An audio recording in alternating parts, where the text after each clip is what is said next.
د افغانانو کنګل شوې شتمني دې آزاده شي. کابل کې سلګونه کسانو د امریکا ضد لاريون کړی. کابل ښار کې سلګونه کسانو د امریکا له سفارت سره نږدې دغه هیواد پر ضد شعارونه ورکړي دي. د افغانانو د کنګل شوې شتمني ازادي غوښتي ده. دوستانو په دې هیله چې روغ جوړ به یاستئ.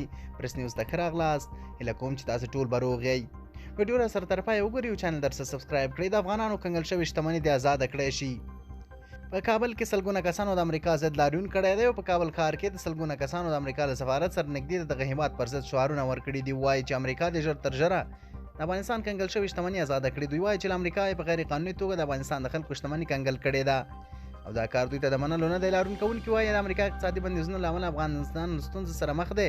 نو له همدې امله امریکا خپل بندیزونه لرې کړي او نړیوالو ته دې هم پکار ده چې د امریکا په صدر د افغانستان د شتمنیو آزادولو ته اړ کړي.